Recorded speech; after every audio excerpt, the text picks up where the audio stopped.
The one reason why we are here, Adi, I believe, is to connect. And we can't connect as men when we have trauma garbled up in our nervous system. It's too thorny. We can't let people get close. We can't connect with ourselves. Welcome to the Ignited Recovery Podcast, a new way forward for anyone looking for answers but feeling left out. If you've been searching for empowerment, triumph, and purpose, you've found them right here. You won't hear the same solutions, and you're not going to have any excuses to fall back on, because Ignited Recovery allows heroes to rise and become their best selves. I'm Dr. Adi Jaffe, and I can't wait to be your guide on this journey. Are you ready to become an ignited hero?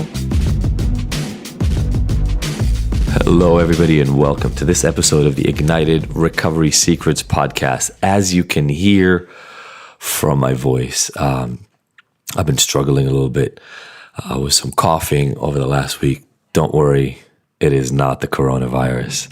But that being said, it's probably not a great idea for me to try to do this for 15 to 20 minutes today. So, even though we've never really done 2 interviews in a row, one of the things I try to do on this podcast is present you with completely different approaches to recovery and improvement of mental health. And so today, I'm going to share with you. Last week we had Holly from The Tempest talking about recovery, primarily in terms of abstinence from alcohol. And this week we've got Matt Simpson. He wrote a book called Worth the Fight. He does amazing work with veterans through primarily plant medicine work. And so talk about a completely different slant. It's like a 180, right? Going from somewhat high functioning to lower functioning people who struggle with alcohol and are trying to abstain to veterans and other individuals who've suffered with substantial trauma and are using plant medicine and hallucinogenic experiences to deal with those. Matt and I had a very frank conversation. We talked about a lot of different things. And again, my hope in this podcast is to bring you ways of thinking about recovery that a lot of people won't bring up to you before. So without further ado, and with a little bit of saving my voice, stay safe, everybody.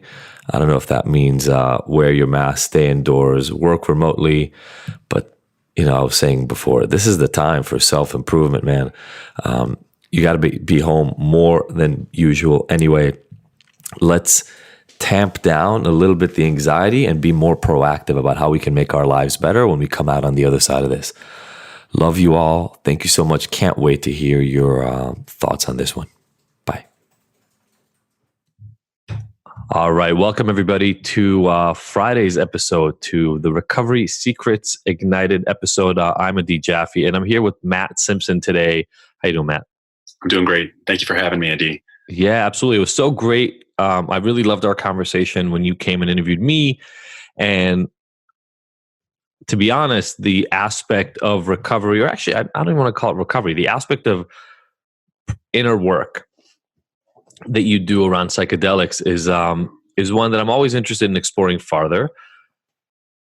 And I'll talk more about kind of my own experiences with psychedelics. But I wanted you to intro yourself to our people for a minute, tell them a little bit, whether it's about the book Worth the Fight in particular, or just about your own experiences, just like how would you intro yourself to our people? Awesome. Thank you. Well, thank you again for having me. I came onto the path of psychedelics, or the growth path. I like to think of it as an exponential growth path, that these medicines open your mind. I was struggling back in 2014. I had fulfilled all of our society's definitions of success, and I was still miserable. And the more that I was attaining, the more miserable I was becoming. And I'd had a profound experience with psilocybin on a recreational basis in 2013. And that kind of opened up my mind to meditation, and things started to come together for me after I'd been struggling, kind of beat my head against the wall for so long. I'd sold a business on my 35th birthday, which was October 16th, 2014, and immediately I felt this calling for service. And 2 months later, I was down in the jungles of Costa Rica, having a profound healing experience with ayahuasca. And, like I'd said on the podcast that we did together on the Worth the Fight podcast, in one weekend, I shed 90% of my addictive tendencies. They were just gone. And I mean, I tried everything. And so it wasn't like IO was your next experience after mushrooms. You had more hallucinogenic experience between them. Yeah, I had a handful of recreational experiences of going to concerts with friends and got it. And then, going down to Costa Rica, having an expectation that that's what this was going to be. I'm going to see colors and I'm going to feel really good. And it wasn't that. It was a pretty gut wrenching, really challenging experience that made me face my shit, all the things that I was ignoring for so long. It helped me see all of the challenging conversations that I was ignoring. And, it's a visionary medicine. So, I had a visionary experience of all the things that I had to do to get back on track, ultimately to find a greater purpose and to find that deeper connection that my heart and soul was seeking. Yeah. It's interesting that you say that. A lot of people look at hallucinogenic experiences as that, seeing things, having a good time. That's not, I don't know if that's not how I was introduced to it or just never the experience I had. And that's not to say I've never had fun with it, but it was always an incredibly introspective experience for me. When I used to sell drugs, we would sell a lot of mushrooms. So I've had a lot of LSD experiences, and because we sold that too, but before I even started selling them, and then a lot of mushroom experiences, psilocybin, and always introspective, always this look inside and this kind of coming out of me of the person I could be. So kind of depending on the trip, if it was I'm putting this in air quotes, like a good trip, then that person would just come out of me. And it was like I was living in my truth, almost feeling, it's kind of weird to say out loud, but almost feeling godlike, like there was nothing that could hold me back. Yeah. And then what people call bad trips, I would have essentially what you're describing, which is an incredibly introspective but self-critical experience of, hey, remember this shit you don't deal with? Yeah, well, we're going to spend 4 hours thinking about nothing but that. Rubbed in your face. Like full, because all your own fucking secrets. So yeah. Like with other people, they don't even know how half the shit you hide from them all the time in your own head, but So when you have a bad trip, some of my best experiences in life came out of what people call bad trips, because it allowed me to really look inside and go, oh, I'm not living in a way that's true to me. And I can keep bullshitting everybody else because I might be doing a pretty good job of bullshitting everybody else, but you're not bullshitting yourself. So that's kind of the closest. I've never done ayahuasca, but that's the closest experience I've had to that super introspective, internally critical version of a trip. Yeah, absolutely. That's spot on. And the having bad trips, people talk a lot about bad trips, and I don't think there is such thing as a bad trip. I mean, everything is a lesson at the end of the day. But the scarier or the darker trips, there's a big cultural movement in this psychedelic renaissance of set and setting and approaching things in a more intentional manner. And I think that is ultra important as we're pushing these psychedelic medicines towards the edges, and they're starting to brush up against the Western medical paradigm. MDMA psychotherapy, assisted psychotherapy, is in phase 3 clinical trials with the federal government. It's likely to be a legal medicine in the next year or two, and it's poised to disrupt that pill-a-day model that we've all been trained by the pharmaceutical companies. So, fascinating time. Yeah. So I want to dig into it because the people who listen to us are inquisitive, right? I don't think a lot of people listen to us just for entertainment value. Maybe you do, and write me an email if you do, because I'd love that. But, we deal with shit that's not that comfortable to talk about. So my guess is that a lot of people that listen to us have a lot of that going on in their own heads, and they're looking for connection, but also some help and some tools and understanding. So when you're in the middle of that, and I'm down to talk about what I've discovered too, but I care more about your experience. What were some of those things? What were the things that the mirror that was staring you in the face of your own life and the things you were unhappy about? What were they showing you? Oh man, great question.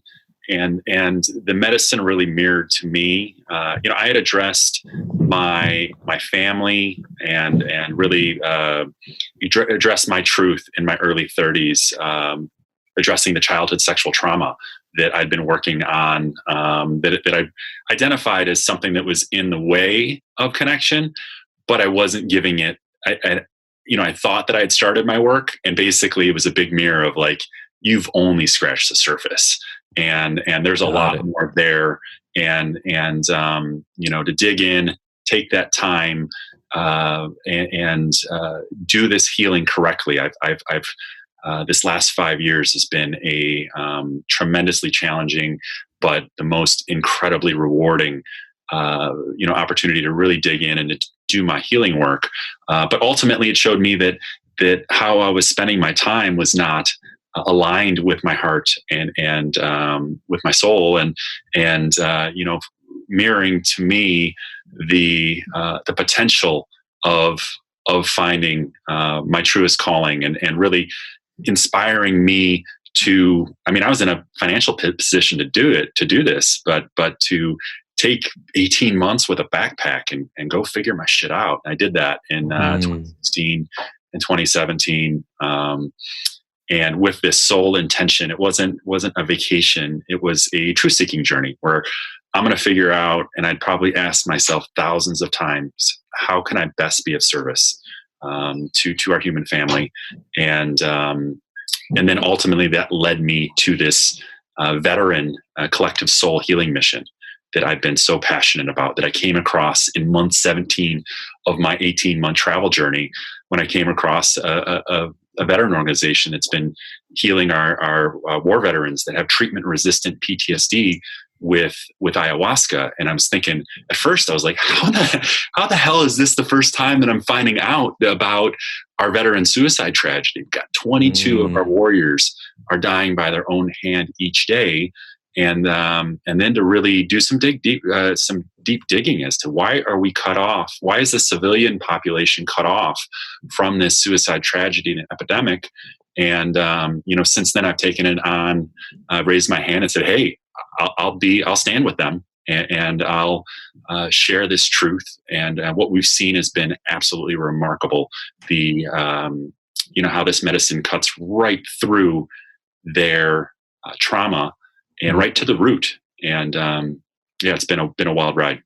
Yeah, I mean, a lot of people listening right now be like, this is bullshit. This is insane. We're not supposed to be treating people with hallucinogens. That's a drug. People can have problems with it, etc. And I have to say, I mean, I've had incredibly eye-opening experiences on hallucinogens, but I think the thing I want to talk about that is so interesting, and MDMA falls into this category for me as well, even though it's on the outskirts of hallucinogens. Here's the thing: we're born with the capacity for joy. We're born with the capacity to connect and reach and attach to people and be honest. And over our lifetime, that gets gradually just beaten out of us. And I hate using that graphic and that violent of a word, but it's also kind of true. Over and over and over, you get told, and by the way, I do this to some extent with my own kids, so I recognize that it's hard to stay completely out of this in your day-to-day behaviors, but you constantly get told what to do, what not to do. I was just recording another episode for the week before this, I think, comes out, that you also get presented with external motivators, things on the outside that make you, like it sounds, you went down that path for a while, things that make you feel good to do things that don't make you feel so good, right? Like, hey, here's a bunch of money to sit in an office and do something you hate. Oh, you want to quit? We'll give you some more money. Wait, you want to quit again? How about a company car? Wait, you can't have a family because this life is taking everything away from you. We'll give you even more money and stock options. And the whole time you're kind of like, oh, fuck it. All right, I'll stay another year. Oh, God damn it. The gold handcuffs, right? I'll just fuck, I'll stay a little bit more. Next thing you know, it's 15, 20 years later and you fucking hate your life. You're in poor health. You don't even know what a good life looks like anymore. You've been lying to everybody about it for decades because it sounds insane to say to people over and over and over, well, I hate my fucking life, but I'm doing it for the dollar. So you come up with stories in your own head and stories you tell other people constantly about why you really, really love traveling 90% of the week and never being home and living out of a suitcase and, you know, drinking and eating hotel food. You come up with these stories. And I help people, you know, in the coaching, counseling kind of world. And there are a lot of people that do really, really great work. But the thing is that even when you know you need help, when you first present in front of somebody, you've got that wall of all that shit that I just talked about that's been built up for decades oftentimes. Oftentimes it's like 10 to 15 years before people actually look for help from the shit that's been bothering them. Wow. And so you sit in front of a person, and let's say you're a guy in front of a woman or a guy in front of a guy, and they're all those limitations of what you're allowed to say to other people, all those limitations of what is okay to talk about and what your life is supposed to look like still play out in your therapeutic session. Because you talked about having childhood sexual abuse, and you had a sense of what was okay to say about that and what was not okay, and who was okay to say it to and who was not okay to say it, right? All those things. What does it mean about you being a man? All that. And so when you come to a situation sober, and this is a little bit of the reason why I'm not on the fence, but I understand both sides. When you come to a situation sober, cutting through all of that can be really hard. Very hard. It can be really hard to sit down and say, you know what? I think as a man, I'm not supposed to tell you that I was sexually assaulted as a kid, but fuck it, I'm going to do it anyway. A lot of us just don't. We just hold on. And so the thing about these drugs a lot of times, like we said, is they break the walls down. Now, you find out some shit you don't like. It's not rainbows and unicorns going like, oh my God, I love this. The music is so great. Sometimes you're in a fucking hole. Yeah. But at least it's much closer to a real internal view of what's going on for you. It's honest.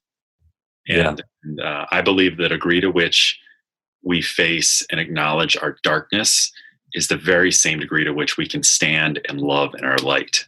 And, it's to face our shadow, and that's where all the power is. That's where all the lessons are. That's where all the energy is. And these medicines can really at least for me, they've catalyzed a growth path, and they've catalyzed a path of service to our human family. And this has just been my experience, and it's. Yeah, there's so many different ways, like we talked about, and I love that strategy and your openness of being agnostic to any and every way that people are finding peace and well-being. Thumbs up if it's working, do more of it. If it's not, keep trying, keep at it. Yeah. Because here's the thing, right? If you at least recognize, if you can at least acknowledge that you have this shit built up, then now you get to choose something to do about it. If you're hiding and you're pretending like it's not there, and you're listening right now and you're going, yeah, my shit's not that bad, I don't want to deal with it that badly. What you're essentially kind of saying is, fuck it, I'm down to just keep piling on more and more dirt, piling on more and more pain. Yeah, well, you're putting your head in the sand. Hemingway says it best. The world breaks everyone. And, so taking that proactive approach of, hey, it's time to take my medicine. And that's why I've been really drawn to the, or really inspired for what is possible with this veteran collective soul healing mission, is that our war veterans, to have something that works for them so they can heal their trauma. And what we found has been wild. That 90%, and we're talking sample sets in the hundreds, 90%, it's not the arm that's missing. It's not the foot that was blown off. It's not losing a buddy in war. it is the childhood sexual trauma, time and time again, that is at root, that appears to be driving them to go to war in the first place. And, Wow. Sebastian Junger, he's the foremost thought leader. He wrote a book called Tribe. He's a thought leader in PTSD, homecoming, and belonging. He has some very troubling statistics and research statistics in his book that modern day warriors, veterans that fought in Iraq and Afghanistan, are 2 times more likely to have reported childhood sexual trauma in the early years of development than those that fought at random in Vietnam. And this is something that I believe that this unchecked church abuse that is perpetuated.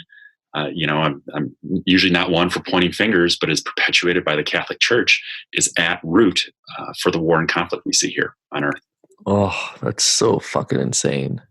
It's insane, but it's truth, and it's a tough one. And when I first started gnawing on this years back, man, it was some serious dissonance that created. And but yeah, it's something that I found in my work.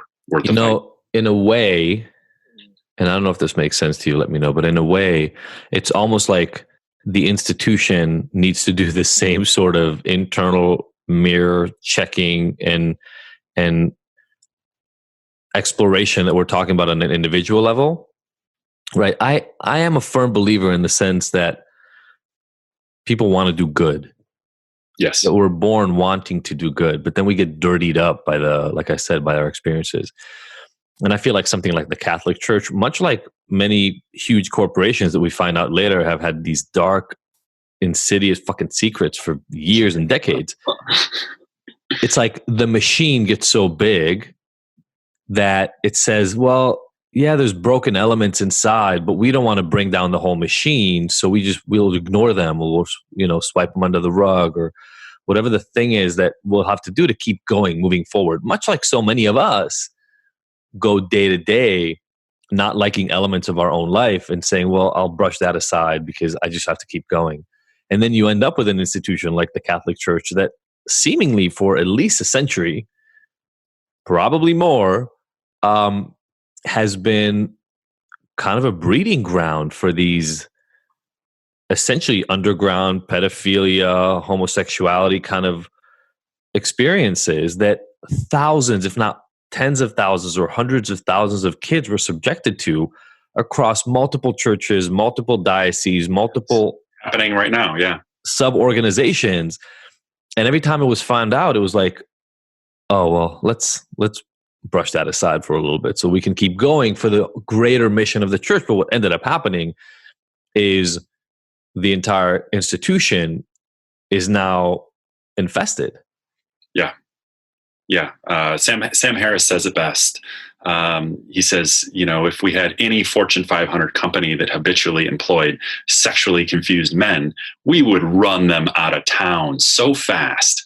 But the church gets a blind eye. And, I think that there's some really powerful, energetic programs that I affectionately call bullshit incorporated programs, these limiting belief programs. That's a Stephen Pressfield reference. And that we're seeing these programs for what they are. And there's so much to be hopeful. You'd mentioned the nefarious corporation and compared that to the church's doings. And why I am so hopeful is that we have these psychedelic medicines, which I believe are exponential tools for the mind, along with meditation and along with the research that supports flow states and flow science, the work that Stephen Kotler and Jamie Wheeler are doing, and really bringing to the forefront these exponential technologies that I believe are coming online at the perfect timing to help us tackle some of these grand challenges that we have as a human family. Our political challenges, our environmental challenges, our social. We have political challenges. Oh, sorry. Yeah, I want to bring this back a little bit to your experience in the overall message, so that we let people kind of resonate with the way this can apply to them, right? Gotcha. What we're talking about is these veterans' traumatic early life experiences. And again, imagine, right? Imagine stereotypical masculinity kind of programming that we have in this country. I'm starting to write a set of articles about that. You do not tell other people that you were molested and taken advantage of as a child if you're a man, right? That is, talk about sacrilege. That's like blasphemous to even suggest to a lot of men. Obviously, I'm being simple in the sense that that's how we grow up, believing that there's this, that's not allowed. We're not allowed to talk about this. And so you grow up compensating. And what I'm hearing you say is that what we're finding is that the guys who are willing to then go to war and kill themselves or kill other people or engage in this sort of action are more likely to have had these experiences, more likely to have had this trauma, which is just a reflection of when you have these early serious life-changing traumas early in life, it completely redirects the trajectory of where you're going unless you deal with it. But then the problem is we built a society where you're not allowed to deal with that. That's not something you're allowed to talk about. So you're stuck. It's like a catch-22. And to get us back to what we were talking about at the beginning, you're not even aware that it's a catch-22 because you've bought into the fucking story so much that you now have this wall. If somebody asked any of these men before they did the work, were you raped as a child? They would 100% deny it. And if you would have asked them when they were 17, 16, or 18 years old, they beat the shit out of you. Right? Yes. Like for even suggesting, be like, what the fuck is wrong with you? And they would beat you down. Why? Because they need to defend their honor as men. Yeah. That's a powerful, poignant observation. And really what's alive for me is that we're in this kind of catch-22, and an obvious symptomatic statistic of this problem is the fact that we have so many of our warriors, and not just our veterans, but people that are taking their lives. I mean, suicide rates are up from ages 8 to 80.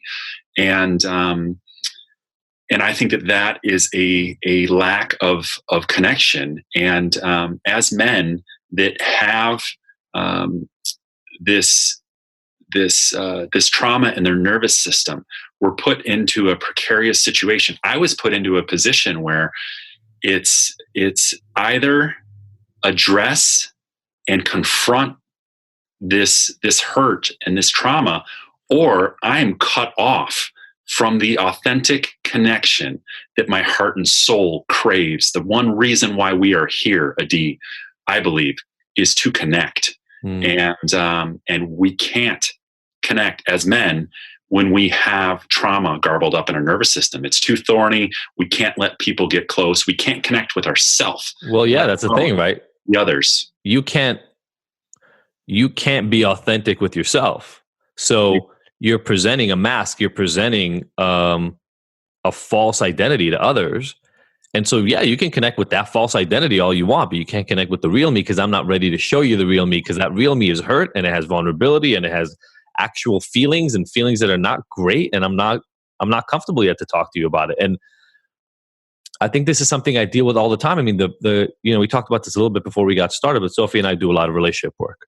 Mm-hmm. So many of the couples that I talk to, the man has had traumatic early life experiences, but it's not exactly like he grew up in a scenario where he was allowed to talk about it.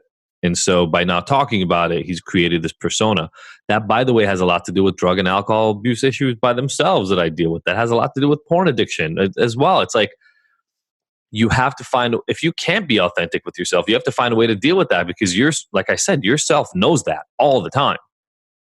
There are people listening right now who are crying because they're like, fuck, I want to tell somebody about who I really am, but I don't feel safe enough to do that because I'm scared of the consequences.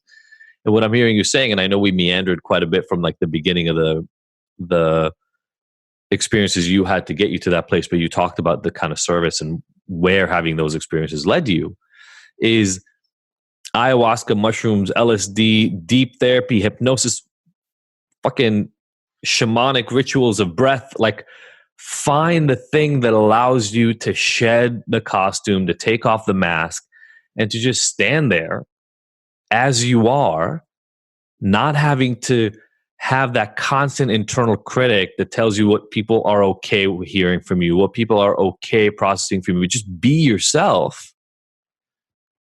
And when you get to be that person, you will be of greater service, have more joy and motivation and fulfillment in your own life, and have deeper and better and more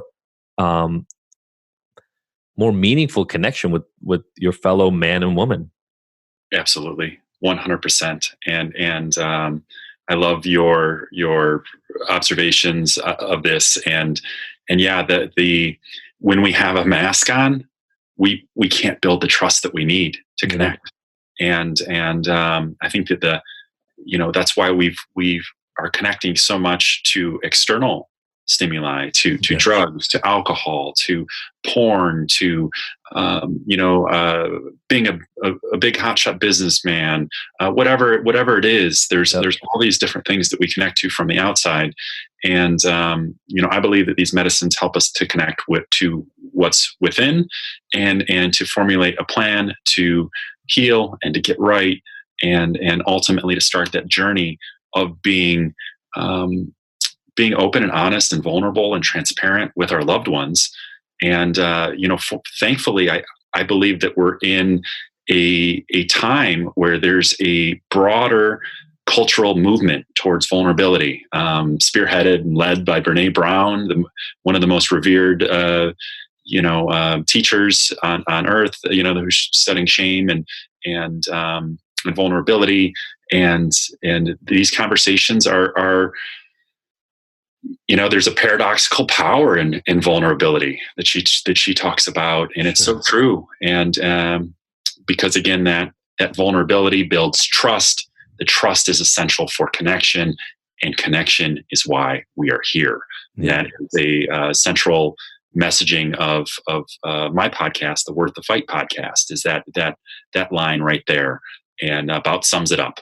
I love it. So you mentioned your podcast, Worth the Fight. You also have a book by the same name, Worth the Fight. What's the easiest way for people to find you and your work, Matthew? worththefightbook.org. And then I'm on the socials, Instagram and Facebook at Worth the Fight Book. I love it, man. Hey, thank you so much for the work. Thank you for coming on here and talking to people about it.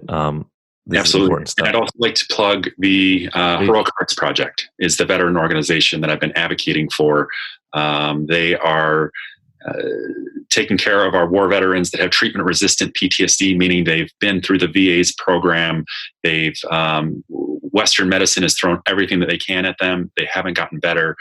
So Jesse Gold is an Army Ranger who fully gets and fully understands the sacred duty and responsibility that the veteran plight and cause has for our not just for the veterans, but for our country, because they're so revered and trusted here in the States, to engage this path with integrity and to show the way for others to ultimately come to this healing realization as well. I love it. Thank you so much, man. Thanks for all the work that you do and all these amazing resources for people to get involved and get connected as well. Wonderful. Thank you so much for having me, Adi. Really appreciate what y'all are doing as well. Yeah. And thank you everybody for listening. Go check out these organizations. Get a sense, because the veterans are just the extreme version of what so many of us end up experiencing in our daily lives. Thank you again, Matt. Thank you guys for listening. So true. Can't wait to connect again. All the best. Thank you for tuning in to the Ignited Heroes Recovery Podcast. I really hope you found the information here useful and that we'll see you back here next week. And look, I want to make sure that this podcast is the most useful it can be for you, so please let me know by emailing info@ignited.com if there are any specific topics or questions you'd like to have addressed.